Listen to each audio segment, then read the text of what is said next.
السلام علیکم، آپ دیکھ رہے ہیں پروگرام کھرا سچ. میرا نام مبشر لقمان ہے اور ARY آپ کے لیے لے کے آتا ہے منڈے ٹو تھرسڈے. آج میرے گیسٹ کسی تعارف کے محتاج نہیں ہیں، بہت ہی اہم شخصیت ہیں. پاکستان کے صدر رہ چکے ہیں، چیف آف دی سٹاف رہ چکے ہیں اور اہم یعنی عہدوں پہ سرو کر چکے ہیں. اس سے پہلے بھی جنرل پرویز مشرف.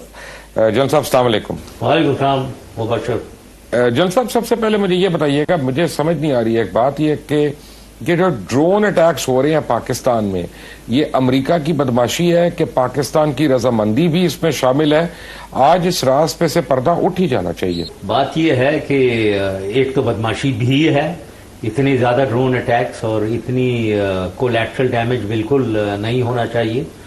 رضامندی جہاں تک حکومت کی، یہ مجھے نہیں پتا ہے رضامندی ہے یا نہیں ہے، لیکن یہ ایکسپریشن پہلے کاسٹ کیا جاتا تھا کہ میرے ساتھ رضامندی تھی کوئی، وہ بالکل بات صحیح نہیں تھی. لیکن دیکھنے کی چیز اس کی گہرائی میں جانا چاہیے. گہرائی میں یہ کہ اپنے آپ کو بالکل انوسنٹ نہیں سمجھنا چاہیے. میری نظر میں فیکٹ کو ذرا فیس کرنا چاہیے بولڈلی. وہاں ملیٹنٹ ہیں، دیر از نو ڈاؤٹ، ادھر ملیٹنٹ ہیں اور وہ اکراس دا بارڈر جاتے ہیں.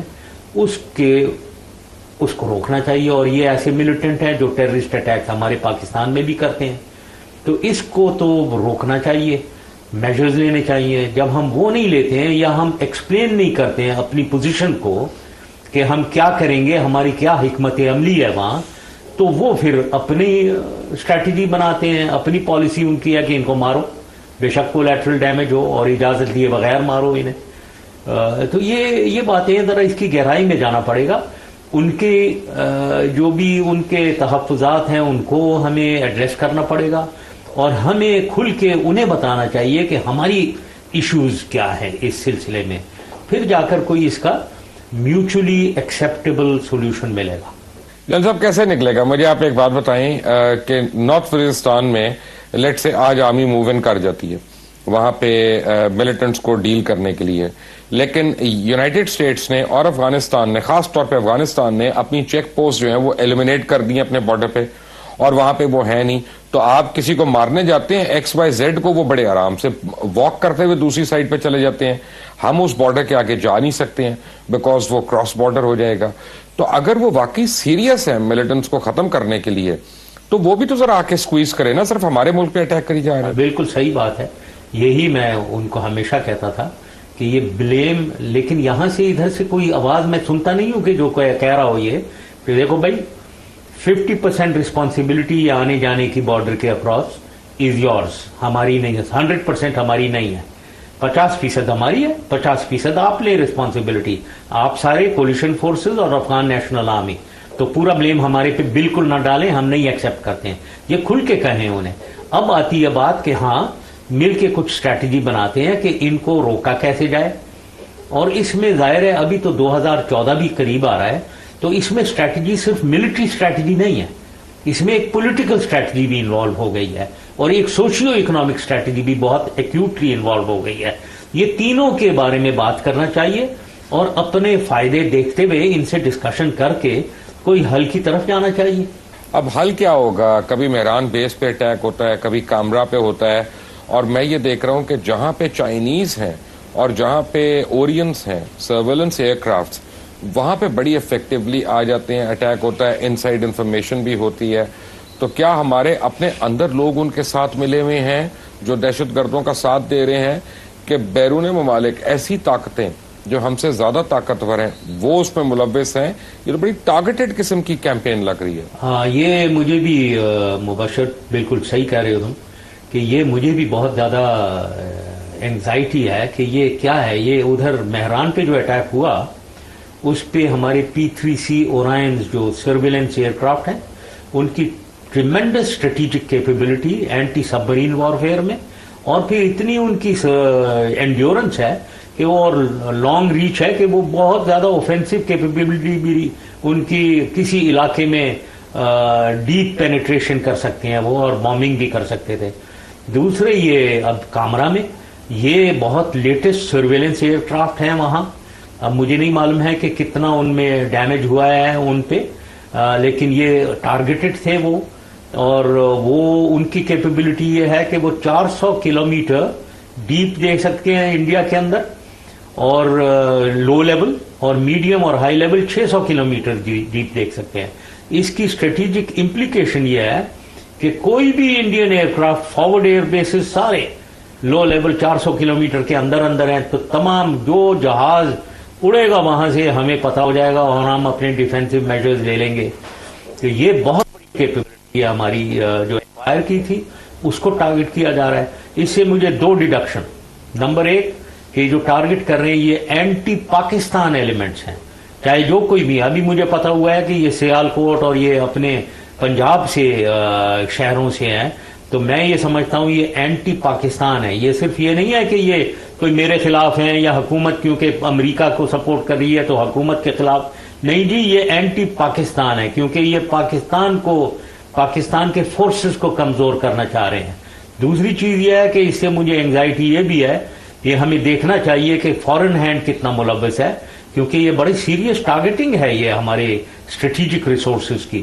یہ ہمیں دیکھنا چاہیے اور کاؤنٹر میجرز لینے چاہیے. جب مرڈر ہوتا ہے نا جنرل صاحب, تو ایزیوم کیا جاتا ہے کہ جو بینیفیشری ہے نا اس کے اوپر شک جاتا ہے, پولیس تفتیش اسی طرح کرتی ہے. تو جو آپ مجھے سرویلنس ایئر کرافٹ کے متعلق بتا رہے ہیں, تو کیا میں یہ ایزیوم کر سکتا ہوں کہ اس میں انڈیا کا ہاتھ ہے اس تخریب کاری کے پیچھے؟ ہو سکتا ہے, کیونکہ جیسے میں نے کہا سمجھ لیجیے ہماری جغرافک ڈیپتھ کم ہے. ہم نے ہماری جو 2 وارز ہوئی ہیں پہلے, اس میں انڈین ایئر فورس کے جہاز آتے تھے اور جب ہمیں پتا ہوتا تھا ہماری جو ریڈار سسٹم ہے جب پک کرتا تھا اور وہ ریئیکشن ٹائم جو ہمارے جیٹس ان کو مقابلے میں اڑائے جاتے تھے, اسکرامبل کیے جاتے تھے, اتنے ٹائم میں وہ ہمارے ایئر بیسز کے اوپر آ جاتے تھے. اب وہ ممکن نہیں تھا. اب یہ نہیں کر سکتے انڈینز. جب تک کہ ہمارے پاس یہ ایویکس ہوں گے ہم انہیں وہاں سے پک اپ کریں گے. جب یہ اپنے ایئر فیلڈ سے اٹھیں گے تو ہمارے پاس ایمپل ٹائم ہوگا کہ ہم اسکرامبل کر کے اپنے F-16 کو ان کے مقابلے میں آگے ہوا میں کریں. دوسری چیز یہ ہے کہ یہ ان کو ہوا میں ہمارے F-16 کو ہمارے ایئر کرافٹ کو سوٹیبل پوزیشن میں پلیس کر سکیں گے. تو یہ بہت بڑی اسٹریٹجک کیپیبلٹی جو پریشان ہو رہے ہوں گے انڈینز ڈیفینیٹلی. تو اب یہ دیکھنے کی چیز ہے. میں جب تک کہ پروف نہیں ہے, ایویڈنس نہیں ہے, میں نہیں کہہ سکتا ہوں. لیکن جو آپ نے اگزامپل دیا ہے کہ مرڈر کے پیچھے بینیفیشری کون ہے وہ دیکھنا چاہیے. یس انڈیڈ یہ ایویکس اور P3C میں beneficiary can B India. General صاحب یہ بتائیں کہ باہر بیٹھ کے آپ کو پاکستان کے حالات ابھی کیسے لگ رہے ہیں؟ بہت برے لگ رہے ہیں. ان بریف بدترین لگ رہے ہیں. لوگ رو رہے ہیں. مطلب میرے پاس جتنے میں پاکستانی, یہ نہیں ہے کہ میں ان ٹچ نہیں ہوں, جو بھی آتا ہے چاہے وہ پولیٹیکل ہے یا بزنس مین ہے یا بیوروکریٹ ہے یا ملٹری مین ہے, سب رو رہے ہیں, بھاگنے کی کوشش کر رہے ہیں, چھوڑنے کی کوشش کر رہے ہیں. ڈی مورلائزیشن ہے, ڈسپونڈنسی ہے, مورال ڈاؤن ہے. یہ تو بہت ہی سیریس سچویشن. اگر میں یہ کہوں کہ پاکستان خدا نخواستہ ٹوٹ سکتا ہے اسٹیج پہ, تو آپ اس پہ کیا تبصرہ کریں گے؟ میرا نظریہ اس میں بالکل اسٹرانگ ہے. ایز لانگ ایز ہماری آرمی اسٹرانگ ہے, ملٹری میں کہوں گا, آرمی نیوی ایئر فورس, خاص طور پہ آرمی, اور ایز لانگ ایز ISI کی کیپیبلٹی وہی ہے جو ہے, یہ پاکستان کو کچھ نہیں ہو سکتا اگر یہ بولڈلی ایکٹ بھی کرنے کو تیار ہیں. اگر ہم لیکن اس وقت اگر دیکھا جائے انٹرنیشنلی, ریجنلی ہمیں اور ڈومیسٹکلی ایون فوج کو اور ISI کو کمزور کیا جا رہا ہے. یہ ہماری سینٹر آف گریوٹی ہے. میں کہوں گا پاکستان کی centre of gravity armed forces of Pakistan ہے. اس سینٹر آف گریوٹی کو جو کوئی بھی پاکستان کو کمزور کرنا چاہتا ہے وہ اس سینٹر آف گریوٹی کو ہلائے گا, اور وہی ہو رہا ہے انفارچونیٹلی. تو میں سمجھتا ہوں پاکستان کو کچھ نہیں ہو سکتا جب تک کہ آرمڈ فورسز تیار ہیں, اور صرف فورس ان کی نہیں ہے بلکہ ایکٹ کرنے کو تیار ہیں. جسے میں کہتا ہوں نا, ڈیٹرنس جو ہوتی ہے وہ صرف فورس کیپیبلٹی نہیں ہوتی ہے, intent to use the force ہوتی ہے, وہ ڈیٹرنس کیپیبلٹی ہوتی ہے. اگر آپ کے پاس فورس ہے لیکن آپ ڈرے بیٹھے ہوئے اور انٹینٹ ٹو یوز نہیں ہے تو وہ فورس کمزور فورس ہے, وہ ڈیٹرنس نہیں ہے. تو یہاں اگر فورس ہے, آرم فورسز ہیں بالکل, اور اس آرم فورس کو تیار ہونا چاہیے کہ پاکستان کو, ہم ایک برنک پہ پہنچے ہوئے ہیں. تو مجھے امید ہے کہ آرم فورسز آف پاکستان پہ نظر رکھے ہوئے ہیں اور इसे ब्रिंक से बियॉन्ड नहीं जाने देंगे. जनरल साहब, a point in history, a case in history is the Soviet army. 3 million की आर्मी थी, कई सौ कई हजार उनके पास न्यूक्लियर वेपन्स भी थे, KGB भी थी और बड़ी फाल किस्म की एजेंसी थी, कोई छोटी एजेंसी नहीं थी. टुकड़े टुकड़े हो गया. ऑटोमन एम्पायर, उनकी आर्मी मुस्लिम हिस्ट्री में बहुत बड़ी आर्मी थी. आप देख लें उसका नाम कहाँ पे है. रीसेंट हिस्ट्री में सोवियत यूनियन के अलावा शाह फरान को देख लें कि वहां पे जो इतनी अच्छी रेजिमेंटेड आर्मी थी और उनकी अपनी इंटेलिजेंस एजेंसी भी थी, ईरान में रेवोल्यूशन कहाँ पे रोक सके. सो जब ये इकोनॉमिक क्रंच आता है जनरल साहब, तो कौन सी फौज बीच में खड़ी हो सकती है? सही बात, बिल्कुल सही कह रहे हो. इकोनॉमिक, ऑल्दो ईरान में इकोनॉमिक क्रंच नहीं था, एक आइडियोलॉजिकल चेंज आया था वहां. बट सोवियत यूनियन का बिल्कुल सही कह रहे हो, और पाकिस्तान का भी बिल्कुल, यू आर एब्सोल्युटली राइट. अगर हमारे पर इकोनॉमिक क्रंच ऐसे आया कि खुदा न खास्ता हम अपनी मिलिट्री को मेंटेन ही ना कर सके एट अ सर्टेन लेवल, तो फिर तो अल्लाह हाफिज है. तो यही तो मैं कह रहा हूं, अगर सेंटर ऑफ ग्रेविटी वीकन हो जाएगी जो सोवियत यूनियन में हुई थी.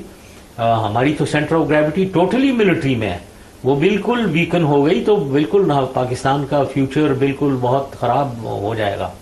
तो इकोनॉमी, मैं तो हमेशा कहता रहा हूं, इकोनॉमी और टेररिज्म और लॉ एंड ऑर्डर, ये दो चीजें हैं, इसको हमें फ्रंटली टैकल करना पड़ेगा.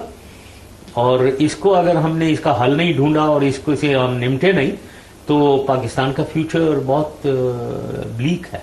लेकिन आपकी आर्मी में, हमारी आर्मी में, आपको खुद पता है कि कोटा सिस्टम पे भी लोग जनरल्स बनते रहे हैं और बन भी रहे हैं, तो इसमें आपकी इफेक्टिवनेस खराब नहीं होती, कम नहीं होती? नहीं, ये तो मैं एग्री नहीं करूंगा मुबशर आपसे कि कोटा सिस्टम पे जनरल्स बनते रहे. कोई कोटा सिस्टम नहीं है.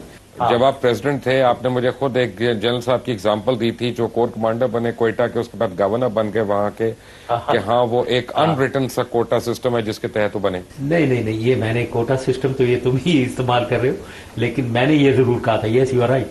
लेकिन मैं, इसका मतलब ये नहीं था कि पूरा सिस्टम ही उस कोटा सिस्टम पे चल रहा है. देखें, जो मेरिट जिसका है वो जरूर बनता है. मुझे ये शौक नहीं है, और मैंने आपको अपना एग्जाम्पल दे दिया है.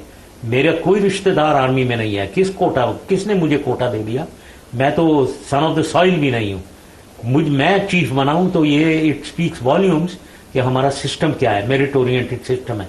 लेकिन बाज लोग, स्पेशली जो माइनॉरिटीज के हों, उनको फेवरेबली देखा जाता है.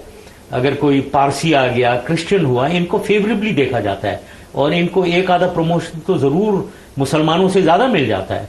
और ये जो आपने बलूचिस्तान की बात की है, बिल्कुल ये बनता नहीं है. तो मेजर जनरल बनने के काबिल नहीं था अगर ये बलूचिस्तान का ना होता. तो बलूचिस्तान का था इसलिए इनको, और अगर सिंध का है, इनको फेवरेबली देखा जाता है क्योंकि ये पहले रहे नहीं है फौज में, और ये मेरे ख्याल में ये जायज बात है. जनरल परवेज मुशर्रफ हमारे साथ हैं. Welcome back to after break. Take a break.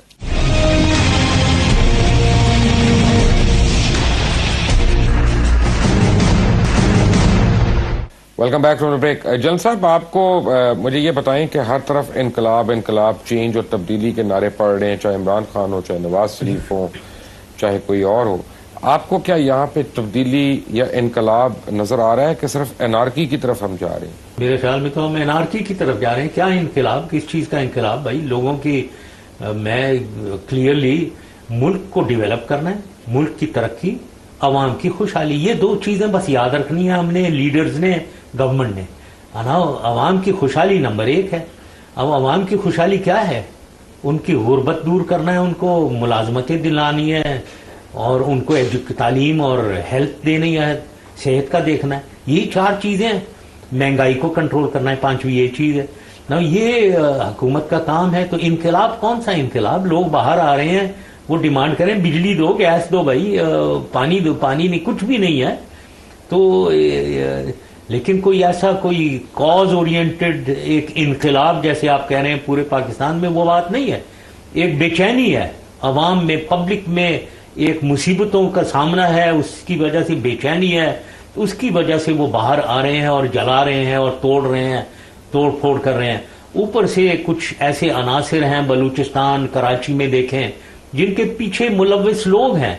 उनको कंट्रोल कर लें, वो कंट्रोल हो जाएगा. ये लॉ एंड ऑर्डर वो करवाया जा रहा है, इंतशार, ये कंफ्यूजन फैलाया जा रहा है. बाय पीपल, बाय इन्फ्लुएंशियल लोगों से। तो ये चीजें हैं। तो ऐसा कोई इनकलाब तो मैं नहीं देख रहा हूं। और ये पॉलिटिकल लीडरशिप जो अभी वहां है, अगर वो समझ रहे हैं कोई इनकलाब ला सकते हैं, वो अपने फेवर में है या कोई, ये उनकी गलतफहमी है। कोई उनकी इतनी सपोर्ट नहीं है कि ये इनकलाब लाने वाले लोग वो होते हैं जो बड़े काबिल होते हैं, जिनकी फॉलोइंग होती है, जो एक पर्सनल एग्जाम्पल सेट करते हैं ईमानदारी की और दियानतदारी की और अक्ल की और नेकनियती की, वो इनकलाब लाते हैं। ये कौन सा इनकलाब लाने के काबिल है? आपने एक दफा एक बयान में कहा था कि हमेशा फौज को मुल्क को बचाने के लिए आना पड़ता है। ये आपका फौज पे एतमाद है कि जमहूरियत पे आपको कोई एतबार नहीं है?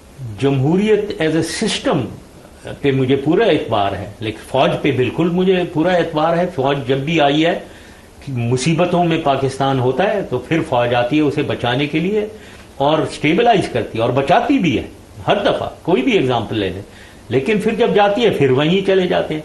तो ये कोई जमहूरियत की में मुझे लैक ऑफ कॉन्फिडेंस नहीं है। जमहूरियत एज ए सिस्टम है ही वही उसी की रिक्वायरमेंट है, लेकिन उस जमहूरियत को इम्प्लीमेंटेशन करने वाले लोग जो हैं, मतलब पॉलिटिशियंस, हमारे पॉलिटिकल पार्टीज, वो जमहूरियत में नहीं बिलीव करती हैं। उनके अंदर अपनी पार्टी में जमहूरियत नहीं है।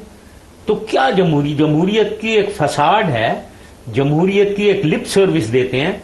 जमहूरियत बात करते हैं सिर्फ अपना फायदा उठाने के लिए, वरना जमहूरियत में नहीं बिलीव करते, डिक्टेटरशिप में बिलीव करते हैं ये सारे।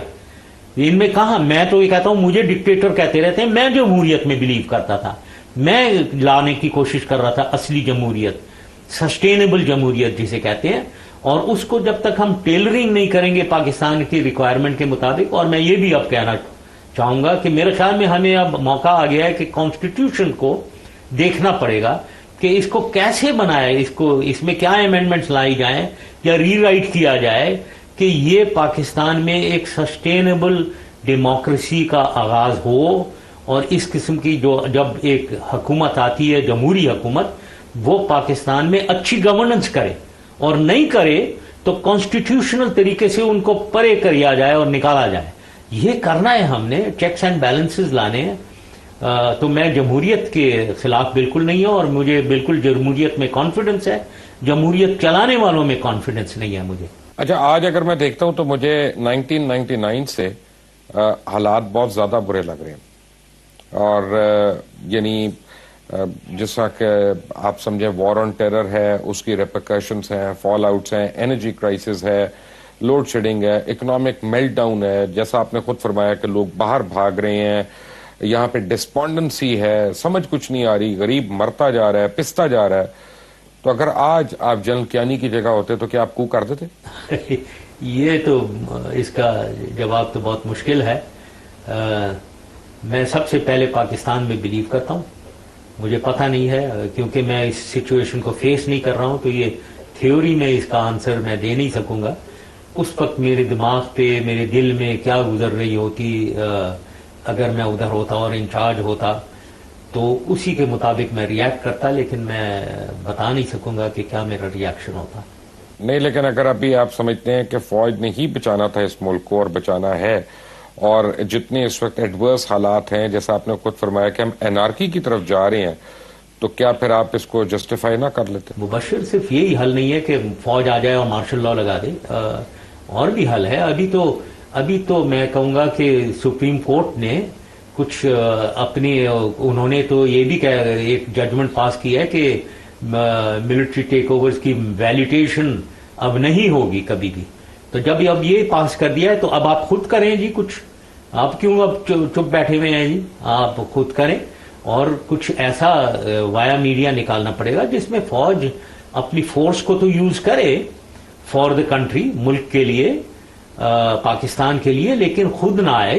तो कोई और हल हो सकता है, उसकी तरफ सोचना चाहिए। अच्छा, अब वो हल क्या है? टेक्नोक्रेट्स की गवर्नमेंट है मेरे ख्याल में स्टेबलाइज करने के लिए, तो टेक्नोक्रेट्स की गवर्नमेंट ही स्टेबलाइज कर सकती है।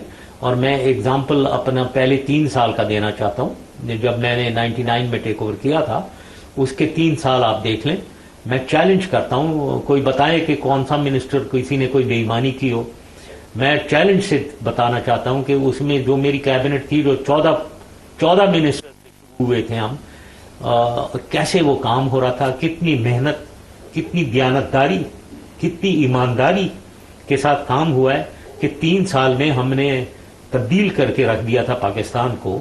वो इसीलिए कि पाकिस्तान में अल्हम्दुलिल्लाह अवाम की ताकत, दूसरा रिसोर्सेज हमारे, हमारी पोटेंशियल और रिसोर्सेज बिल्कुल हैं हमारे पास, सिर्फ हमारी लीडरशिप प्रॉब्लम है।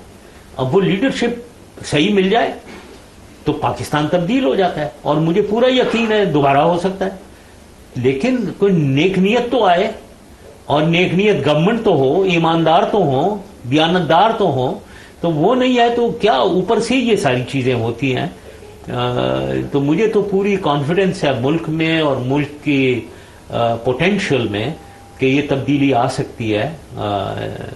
और भी मेरे ख्याल में रास्ता एक ही है कि हमें स्टेबलाइज करनी है सिचुएशन। उसके बाद डेमोक्रेसी है, इलेक्शंस ही होने चाहिए। इलेक्शंस के जरिए ही हमें एक सस्टेनेबल जमहूरियत, ऐसी जमहूरियत जो आंसरेबल हो, जिसमें चेक्स एंड बैलेंसेस हो, वो ही फ्यूचर का रास्ता है हमारा।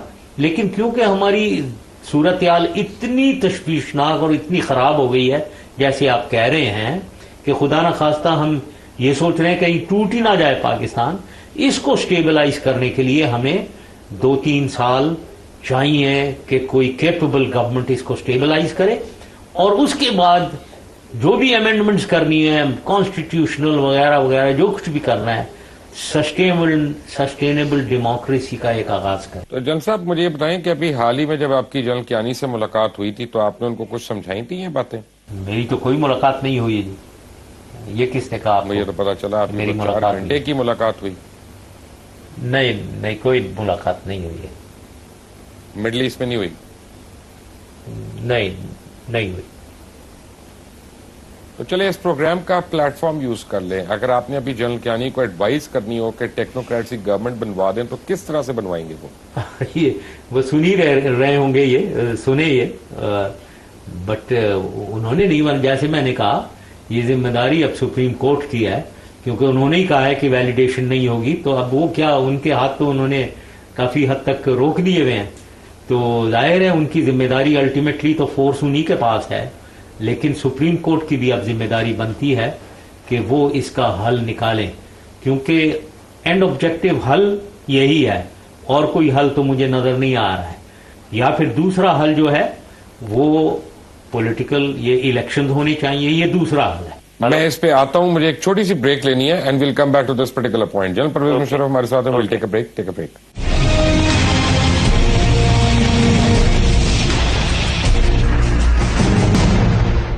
Welcome back from the break. हमारे साथ है जनरल परवेज मुशर्रफ। जनरल साहब, आपके कहने का मतलब है कि 2 हाल हैं। एक आपने कहा सस्टेनेबल डेमोक्रेसी तो जरा सी मुश्किल है सस्टेनेबल, क्योंकि आप खुद कह रहे हैं कि वही सियासतदान उन्हीं तरीकों से वापस आ जाते हैं और फिर वो डिलीवर नहीं कर सकते। तो आपके ख्याल में एक ऐसी टेक्नोक्रेट गवर्नमेंट जो आर्मी और सुप्रीम कोर्ट मिलके बनवाएं, वही अब पाकिस्तान का एक सेविंग फैक्टर हो सकता है? Is that what you saying? 2 हल हैं मेरी नजर में, टोटली कोई तीसरा हल नहीं है। मतलब ये भी मैं बिल्कुल वसूख से कहना चाहूंगा, अब मेरे दिमाग जहां तक चलता है 2 हल है, तीसरा नहीं है। नंबर एक कि इस वक्त एक टेक्नोक्रेट्स गवर्नमेंट की बहुत जरूरत है जो स्टेबलाइज करे पाकिस्तान को। इसको ऐसी गवर्नमेंट, इसमें नहीं पढ़ते हम कौन लाए, सुप्रीम कोर्ट लाए, फौज लाए, लेकिन ये इसकी जरूरत है। और इसको लाकर फौज की तमाम कुव्वत इनके हवाले होनी चाहिए टेक्नोक्रेट्स गवर्नमेंट के। उनको ताकत दें, उनको स्टेबिलिटी दें, और उनको कॉन्फिडेंस देने के लिए फौज को की मदद उनके साथ होनी चाहिए। और ये 2-3 साल के लिए हो। उसके बाद लेकिन ये परमानेंट आंसर नहीं है, ये तो एक इंटरिम मेजर है, ये नहीं है कि ये परमानेंट सोल्यूशन है। हमारी नजर थोड़ी सी फार साइटेड होने चाहिए। हमें 2-3 साल बाद इनको इलेक्शंस कराकर एक जमहूरी हुकूमत को लाना होगा ना। ये लाने से पहले इनको वही, जैसे मैंने कहा है, कॉन्स्टिट्यूशनल अमेंडमेंट्स, कॉन्स्टिट्यूशन देखें, कैसे एक सस्टेनेबल डेमोक्रेसी आए, क्यों डेमोक्रेसी नहीं चल रही है, ये इसको ऐसी जमहूरियत का फाउंडेशन डालें इन 2-3 सालों में जो ये आएंगे, जो आगे सस्टेनेबल डेमोक्रेसी हो, और इलेक्शंस करवाएं। और मेरे ख्याल में नंबर 1 तो ये रास्ता है। नंबर 2, अगर ये किसी ने ना सुप्रीम कोर्ट ना फौज ने कुछ करना है, तो दूसरा रास्ता इलेक्शंस ही का रास्ता है। इलेक्शंस होने चाहिए, और लेकिन प्रोविजो नंबर 1, इसमें इंटरिम गवर्नमेंट जो आएगी, अबूरी हुकूमत, वो बिल्कुल गैर जानिबदार होना चाहिए, कंपल्सरी। कोई ऐसा प्राइम मिनिस्टर उसका और कैबिनेट 100% न्यूट्रल होने चाहिए। और ये नूरा कुश्ती नहीं होनी चाहिए कि 2 पॉलिटिकल पार्टीज मिलकर अपने अपने चमचे उधर लगा दें, वो तो खुदा हाफिज है। फिर इंटरिम गवर्नमेंट सही होनी चाहिए, और ये काम सुप्रीम कोर्ट और इलेक्शन कमीशन और फौज का है कि ये इंश्योर करें। दूसरी चीज ये है कि मिलिट्री की सुपरविजन में होना चाहिए। कोई धांधली का चांस नहीं होना चाहिए किसी पोलिंग स्टेशन पे, कोई धांधली। और इस धांधली में मैं एक और चीज कहना चाहूंगा, पैसे का इस्तेमाल, इसको रूल्स रेगुलेशन बनाने चाहिए कि ये पैसों की वजह से जीतना, खरीदना लोगों को, इसकी बड़ी सख्त पाबंदी होनी चाहिए। अगर टेक्नोक्रेट की गवर्नमेंट बनती है तो आपका चॉइस प्राइम मिनिस्टर कौन होगा? ये मैं नाम आपकी मेरे choice। ख्याल में मैं नहीं देना चाहूंगा। बहुत लोग हैं। नहीं, लेट्स टेक 2 और or 3 कई एक names। लोग हैं। अल्हम्दुलिल्लाह पाकिस्तान में हम मेंटल एक्यूमेन जो हमारा है, हम इंटेलिजेंट लोग हैं। एज ए नेशन हम बहुत इंटेलिजेंट हैं, अगर हम सही रास्ते में अपनी इंटेलिजेंस को इस्तेमाल करें। आई एम सॉरी, मैं आपसे एग्री नहीं करता। कितने इंटेलिजेंट हैं जिनको ये नहीं पता कि पानी का जखीरा करना वो हमारी लाइफ लाइन है और हमारी जरूरत है, और उसके ऊपर लोग पॉलिटिक्स कर रहे हैं। इसमें कोई समझदारी की बात है? मैं तो इसको इंडिविजुअल, ये बदनीयती कहूंगा। ये बदनीयती है, ये नहीं है कि उनको समझ नहीं है। मैं पूरा यकीन से मुझे मालूम है कि कालाबाग डैम सबको समझ है, सबको समझ है। मुझे याद है मैं सिंध में गया था, कालाबाग डैम को फ्रंटियर और सिंध में हर तरफ मैं गया, जामशोरो गया हूं, जहां मुझे सिक्योरिटी वाला कह रहे थे यहां आप कालाबाग डैम की बात करेंगे ये तो बहुत डेंजरस है। मैंने कहा नहीं, मैं उधर ही जाऊंगा। जो यूनिवर्सिटी के अंदर गया, वहां उनके स्टूडेंट्स बैठे थे, उनकी फैकल्टी बैठी हुई थी, सब बैठे हुए थे उधर। मैंने फिर उधर की मीडिया से मैंने हैदराबाद में इंटरेक्शन किया है, सखर में किया, हर जगह, और मैंने कालाबाग डैम की बातें की हैं और हर बात का जवाब दिया है। और वो कह रहे थे हम मानते हैं। आखिर में एक आदमी उठा, मुझे याद है हैदराबाद में मीडिया में कोई 60-70 लोग थे, कहने लगा जी सब बातें आप सही कह रही हैं लेकिन बस हम कालाबाग नहीं बनने देंगे। मतलब ये हमारी सूरत हाल है। समझ सबकी है, सब इंटेलिजेंट हैं, लेकिन बदनीयती है। और मेरे ख्याल में ये बदनीयती कुछ हमारे पॉलिटिशियंस ने ही फैलाई हुई है दोबारा, कि पॉलिटिकल इसको इतना कर दिया कि अब बनाना ही उसको मुश्किल हो गया है। जन साहब मुझे बताएं, आप इतना एम्फोसाइज कर रहे हैं इलेक्शंस के ऊपर, कि क्या इलेक्शन सिर्फ पंजाब में होने हैं? बलूचिस्तान के तो हालात ऐसे हैं जो आपके जमाने से ही बतदरीज खराब होना शुरू हो गए, और केपीके और फाटा में भी इलेक्शंस बहुत मुश्किल है। तो मुझे बताएं, चले एक बलूचिस्तान को ले लें, वहां पे जितनी इस वक्त एलिमेंट्स हैं जो कि बड़े खतरे की अलामत हैं, और लोग कहते हैं कि जी बलूचिस्तान में तो पूरी एक इंसर्जेंसी हो रही है जिसके आर्किटेक्ट भी आप ही हैं, तो अब वहां पे क्या होगा? कैसे इलेक्शंस होंगे? हाँ, ये इलेक्शन बिल्कुल उधर होने चाहिए, और लेकिन उधर सूरत हाल बहुत ख़राब है। आपने जो कहा इंसर्जेंसी मेरी वजह से हुई, ये तो बिल्कुल इंसर्जेंसी को तो हमने कंट्रोल करके मरोड़ दिया था बिल्कुल, और बिल्कुल ठीक कर दिया था, कोई ऐसी चीज़ नहीं है। लेकिन मैं ये बताना चाहता हूँ, हाँ इस वक्त मैं देख रहा हूँ कि सुप्रीम कोर्ट भी कह रही है कि जी बलूचिस्तान की सूरत हाल इतनी ख़राब है, इसको कंट्रोल में लाएं। मैं इसके बारे में ये कहना चाहता हूँ पाकिस्तानी कौम को, आपकी इस इंटरव्यू के थ्रू, बलूचिस्तान की सिचुएशन ख़राब थी, हमारे ज़माने में ख़राब थी, जब ये फरारी कैंप थे कोई 65, और उन फरारी कैंप्स में टेररिस्ट थे, उनके सपोर्ट, उनको कौन सपोर्ट करता था?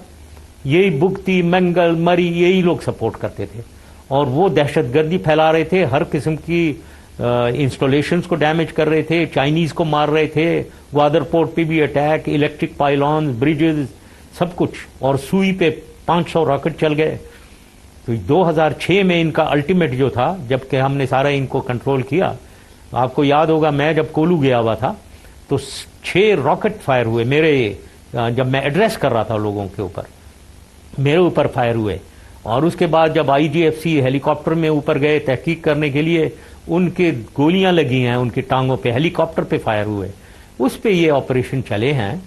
अब हमारी वो जो ऑपरेशन चली, जो हमने सारा फिर कंट्रोल में ले लिया, उसके ऊपर मुकदमे चल रहे हैं मेरे ऊपर। चीफ मिनिस्टर, गवर्नर, तमाम को उसमें मुलव्वस किया हुआ है। इंटीरियर मिनिस्टर, इंटीरियर सेक्रेटरी, उसमें बुलाया जा रहा है कोर्ट्स में, और अरेस्ट वारंट्स इशू हो रहे हैं। तो ये तरीका है क्या बलूचिस्तान को ठीक करने का, बलूचिस्तान को कंट्रोल करने का? ये क्या तरीका है कि जो कंट्रोल करने वाले हैं उनके ऊपर केसेस किए जाएं, ताकि अब जो वो करें वहां कोई केस, तो उसके बाद अगली हुकूमत आए तो इनके ऊपर केस किए जाएं जो अब कंट्रोल करने के लिए आगे आएंगे। उधर कंट्रोल किया जा रहा है, आईजी फ्रंटियर कोर है, उधर आर्मी है, उधर पुलिस है, उनको पूरी ताकत से इसको कंट्रोल करना चाहिए। और उधर मैं पूरे, मुझे इल्म है, मुझे पता है कि वहां सिर्फ 2-3 या मैक्सिमम 4,000 लोग होंगे जो ये इसमें मुलव्वस हैं, इस दहशतगर्दी में। इनको कंट्रोल करना बिल्कुल आसान है, कोई ऐसा प्रॉब्लम नहीं है, लेकिन ताकत इस्तेमाल करनी पड़ेगी, और वो इस्तेमाल करने की पूरी फोर्स कौम को उनके साथ होना चाहिए, और उनको फिर आंसरेबल नहीं ठहराना चाहिए कि जी क्यों किया था, क्या किया था। मुल्क को बचाना है, बलूचिस्तान को बचाना है, बलूचिस्तान को आगे चलाना है। और ये कोई नहीं हो सकता कि वहां चीफ मिनिस्टर जो है झंडा पाकिस्तान का ना उड़ा सके 23 मार्च को। इस किस्म की जब चीजें होती हैं और हम टॉलरेट करते हैं इस नॉनसेंस को और डरते हैं, तो फिर कैसे ये चलेगा मामला। और लॉ एनफोर्समेंट एजेंसीज के खिलाफ और हुकूमत के खिलाफ अगर केसेस चलाए जाएं, एफआईआर किया जाए और उनको कोर्ट्स में बुलाया जाए, क्योंकि उन्होंने पाकिस्तान को बचाया, क्योंकि उन्होंने बलूचिस्तान को बचाया, क्योंकि उन्होंने दहशतगर्दों को मारा, उनके ऊपर एक्शन लिए, इसलिए बुलाना चाहिए उन्हें कोर्ट्स में। तो ये कहां की तरीका है पाकिस्तान को बचाने का और पाकिस्तान को आगे ले जाने का। इसमें हमें कौम को जागना चाहिए और जुडिशरी को जागना चाहिए, और फिर इसको कंट्रोल करना कोई प्रॉब्लम नहीं है, कुछ महीनों का इशू है। एक बात मुझे बताएं कि अगर आज इलेक्शन होते हैं तो आपकी पार्टी बलूचिस्तान में कितनी सीट जीत लेगी? देखिए, मेरी पार्टी, मैं इस वक्त अगर मैं ये कहूं कि मुझे ये गलत फहमी है कि सारी सीटें हम जीत जाएंगे, हुकूमत हम बना लेंगे, ये बात नहीं है। लेकिन मैं ये कॉन्फिडेंस से कह रहा हूं कि हमारी पार्टी ग्रास रूट लेवल पे, ये यूनियन काउंसिल नाजिम, तहसील नाजिम लेवल पे अच्छी भली फैल रही है, और हमें पब्लिक सपोर्ट बिल्कुल मुझे नजर आ रहा है ग्रास रूट लेवल पे। अब मैं आऊंगा वापस, मेरे आने पे ये इसका मोमेंटम एक मूवमेंट में तब्दील करना मेरे आने ही से होगा। उसके बाद ही मैं करेक्ट असेसमेंट बता सकूंगा कि कितनी हम सीटें जीतेंगे। लेकिन मैं ये बताता चलूं, बलूचिस्तान में मुझे बहुत सपोर्ट है। मैं मुबशिर एक और चीज मैं बताना चाहता हूं कि ये जो गलत फहमी है कि बुगती और मरी ट्राइब मेरे खिलाफ है, बुगती मेरे साथ अताउल्ला बुगती है, जिन्होंने कलपड़ है, वो मुझे टेलीफोन पे बातें करता है, वो उनका लीडर है। और ये नहीं है, तलाल बुगती उनका लीडर नहीं है। तलाल बुगती तो मेरे ख्याल में डेरा बुगती में नहीं जा सकता है। तो ये हम इस कौम को धोखा दे रहे हैं, इन लोगों को सपोर्ट करके जो दहशतगर्द हैं, जो पाकिस्तान के खिलाफ हैं, जिनके बच्चे और भाई बाहर बैठे हुए पाकिस्तान के खिलाफ बोल रहे हैं, पाकिस्तान को तोड़ना चाह रहे हैं, बलूचिस्तान की अलहदगी की बातें कर रहे हैं, उनको हमारे पॉलिटिकल लीडर सपोर्ट करते हैं। तो ये है हमारी सूरत हाल। वरना बुगती बिल्कुल इनके साथ नहीं है। बुगती ट्राइब, ये कलपर बुगती सबसे बड़ा बुगती ट्राइब है, 70,000 लोग हैं। ये तो मेरे शुक्रगुजार हैं, उन्होंने तो मुझे कहा हुआ है कि आपने जो हमारे साथ किया है वो हम पूरी जिंदगी, हमारी आइंदा नस्लें नहीं भूलेंगी, क्योंकि मैंने इनको आबाद किया है वापस लाकर। मरियों के साथ जो हमने किया है, कोल्लू सबसे अमीर डिस्ट्रिक्ट था, उधर वो शमलांग माइंस, हमने कोल माइंस इनको दे दिए थे, अब सुनाए दोबारा बंद कर दिए। ये करोड़ों रुपए हर रोज कमा रहे थे। तो ये नहीं समझे कि मरी और बुगती हमारे खिलाफ हैं, पाकिस्तान के खिलाफ हैं। कोई नहीं है। इनमें से दहशतगर्द करवाने वाले बाहर का हाथ मुलव्वस है, और इन दहशतगर्दों को कंट्रोल करेंगे इन्हीं के थ्रू, मरी और बुगती कंट्रोल करेंगे इन्हें। और इंशाअल्लाह ताला ये 2-4 महीने में कंट्रोल करने की बात है। जरा हुकूमत ताकत तो दिखाए, जरा जुडिशरी जो है उनके लॉ एनफोर्समेंट एजेंसीज के पीछे तो आए ना। सकते हैं कि आप कब आ रहे हैं यहाँ पे हालात को कंट्रोल करने के लिए? मैं आऊंगा। अब मैं कब का बता नहीं सकता, अभी जो ही कॉन्टूर्स ये इलेक्शंस के नजर आने लगते हैं और इंटरिम गवर्नमेंट की बातें होती हैं, और मैं साथ साथ अपनी पार्टी को भी मुनज़्ज़म कर रहा हूँ, इंशाअल्लाह ताला बिल्कुल आऊंगा, इंशाअल्लाह इसी साल आऊंगा।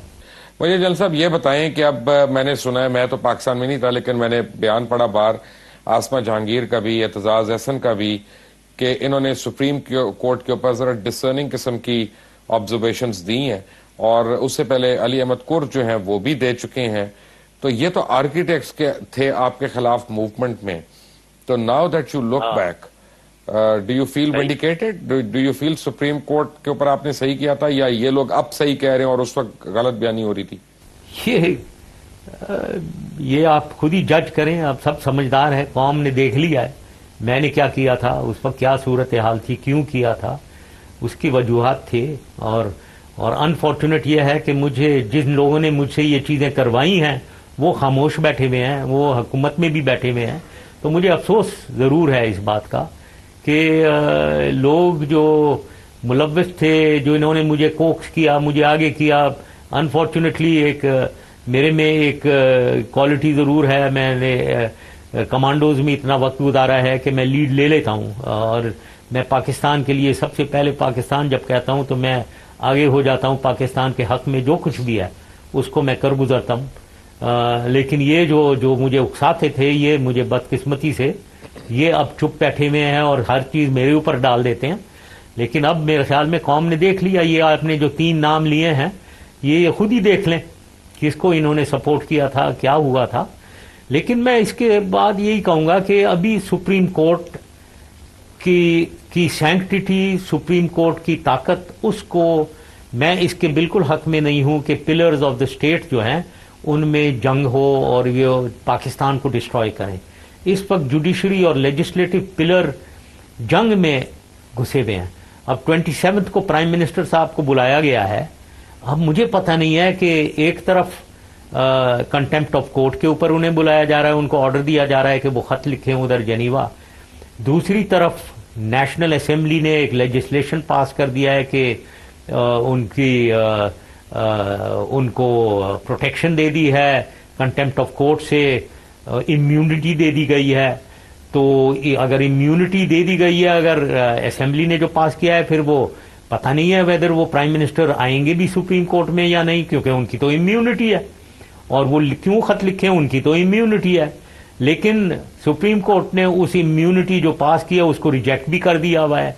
तो पता नहीं है कौन राज करेगा, कौन किसकी बात सुनी जाएगी, किसकी नहीं सुनी जाएगी, क्या है ये पिलर्स ऑफ द स्टेट क्या कर रहे हैं, मुल्क तबाह हो रहा है, हमें जो अवाम की मुसीबतें हैं उनके ऊपर नजर है नहीं, अवाम बदहाल है, मुल्क में तरक्याती एक मंसूबा नहीं चल रहा है और हम आपस में लड़ी चले जा रहे हैं।